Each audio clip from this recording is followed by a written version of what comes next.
Today is May the 2nd. And if you've been in my house long enough, you'll know there's a famous statement that sounds a little something like this. You know, Dylan, I've been thinking. I think you're right. I think that maybe I'm coming around to understanding what you're saying about fill in the blanks.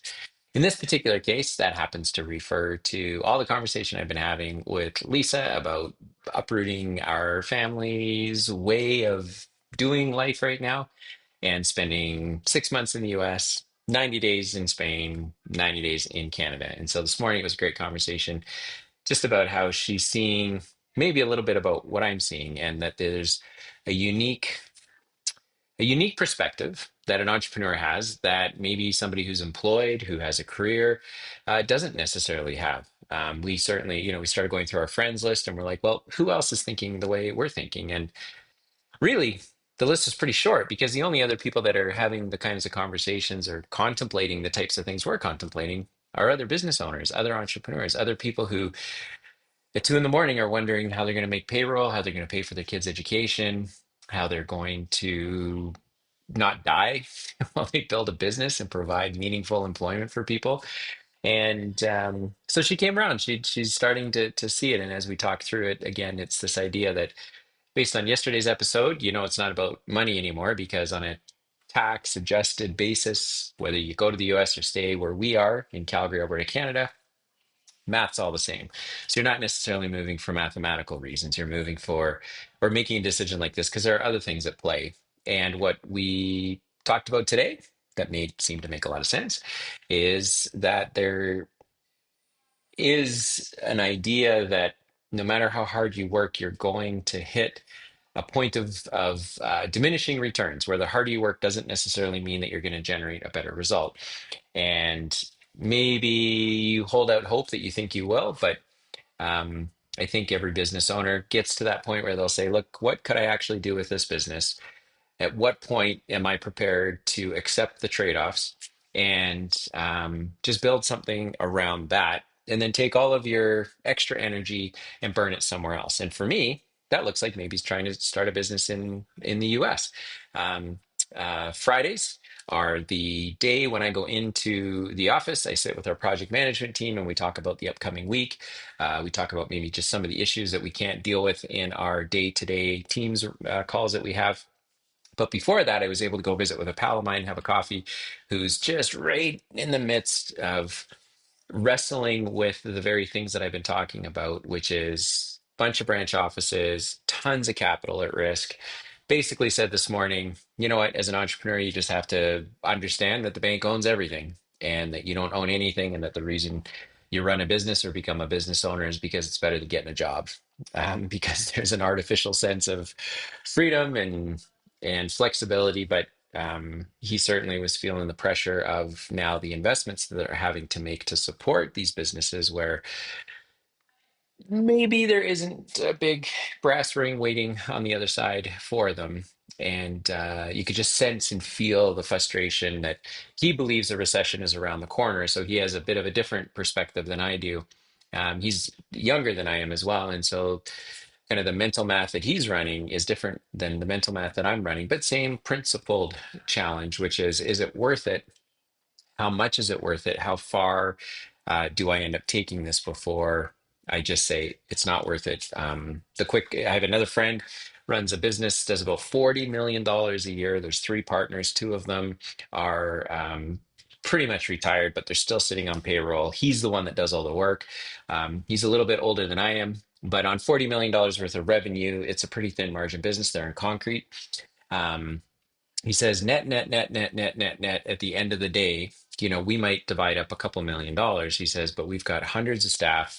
We've got tons of liability, from people dying on site to getting injured on site to not keeping our bank covenants in line for our operating lines of credit, for all of the shenanigans that go along with managing people. He just says, you know what? It would be better. I could make more money on a relative basis if I just took a couple guys and just went and did concrete curbs all day long. My life would be easy, and I wouldn't necessarily have the big vacation house and all the other fancy things that I get access to every now and then. But he says, you know what? Net, net, net, at the end of the day, I'm not even sure they're all worth it anyway. So I think a lot of entrepreneurs struggle with this challenge of, after I've provided for my family, maybe I have a semblance of a business that's not going to die tomorrow. Then what am I doing? I remember in my 30s, I went through this crisis of purpose and ended up visiting with about a dozen or so guys that I had managed money for at the time, extremely wealthy Calgarians that had built and sold businesses. I mean, really wealthy. And I asked two questions. I said, if you made 100,000, how come you didn't make a million? If you made a million, how come you didn't make 10? If you made 10, how come you didn't make 100? And then the second question was, why do you do what you do? And so the answer to the first question was, I'm working on it. The answer to the second question was, well, this is kind of all I know how to do. And at 30 years old, I really, really struggled with that because our bills have been taken care of. We had two kids, not five at the time. It was 2007, so I didn't know that the financial crisis was around the corner and was totally going to decimate everything in our life. But I understand that frustration of purpose. Now, fast forward 17 years, I don't have that same crisis of purpose. Now it's about what is the highest and best use of me, my family, our resources. And this whole recording my thoughts is being done because I'm really trying to work that out in real time right now. And today, I think our business that we have will continue to grow organically, will provide meaningful employment for people, but I still have lots of energy to burn, and I'm just not sure this is the place that I want to burn it. Um, in saying that, I did get a chance to meet with one of our site supervisors who helps us run our Latino crews and is helping us to staff up for the amount of work that we've got on the books for this year. And he pays pretty well. We pay pretty well, so he's able to attract people. They get paid very well. But you start looking at like hourly wages, and we had this conversation where here in Calgary, we're paying kind of a starting wage at $20 up to 25. You become kind of a foreman, site supervisor. You can get up to $30 an hour plus project-based commissions that get paid out when we get paid. And so you can kind of earn that up to 35, just short of $40 an hour for what would otherwise be pretty general labor type work. We're in the demolition and asbestos abatement business, but you get lots of freedom, and we try to add all the other perks that come along with working in a small business: flexibility, freedom. Um, we have a benefits program which typically isn't available to this kind of a workforce. So anyway, but we're talking, and I was talking with my site soup, and he was telling me that wages for even general labor is now starting to climb. So that $20 that we would start people at kind of looks like $25. So I was like, well, I wonder. I have an online labor platform, so of course I'm familiar with what labor rates are. But just for those of you that are listening or watching, the minimum wage in the province that I live in is $15 an hour, rising, going up. In Texas, it's 7.25 an hour. Not a lot of people working at 7.25 an hour in our business, like on an apples to apples basis. So the average wage in Texas for construction work is about $25 an hour. Here in our country, that looks closer to like $35 an hour. And so what happens, I think, in an environment like ours is costs are rising. Even Lisa says to me, the cost of apples, bananas, things are going up in Canada, which means the workforce is going to need to make more wages, which means companies will just, because the market is efficient, thank God that it is, I believe that it is, that companies will be able to pass those costs on or get better pricing for the work that they're doing, but it's not going to happen right away. So I think what's going to have to happen is wages are going to increase before companies can increase their pricing. And so companies like us, we just carry the difference. And why do you do that? Because there's other companies in the market that aren't going to raise their prices. So it'll kind of be like a last man standing exercise before a couple of companies simply can't make it anymore.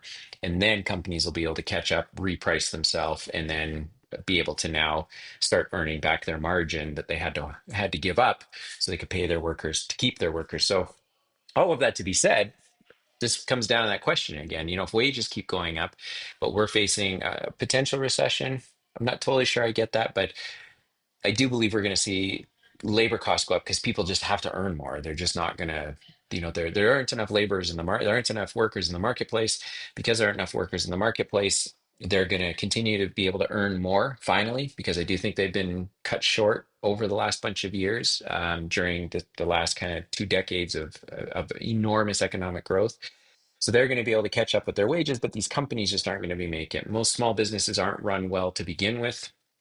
Most of them just kind of live month to month, year to year, but they're not making real money after you deduct the income that the owner might be making. And so you kind of, again, you get back to this question, why am I doing this? The M&A activity in Canada isn't huge. Anyway, there's a whole bunch of stuff. So today was a conversation where I was reminded of another reason to consider going somewhere else, somewhere like a Texas, where you have more flexibility with wages, which means you have more flexibility with pricing, and cost of living is not as high either. But I don't know that that's true. So in the next episode, I'm going to talk about cost of living and do some research before I chat and yak again, because I do want to know wages might be one thing, but then how does that compare to the cost of living? Because at first I thought maybe the reason to do something else is because your taxes would be better. Now I've discovered that isn't true. So it's not a math exercise for personal or corporate taxes, but maybe there's an opportunity to have a higher standard of living on a relative basis. You get to keep more money in your pocket because the cost of living is less than maybe what it would be here. So it's kind of where I'm at today. If someone asked me point blank, Dylan, is today a stay or a go day? The answer is it is definitely a go day.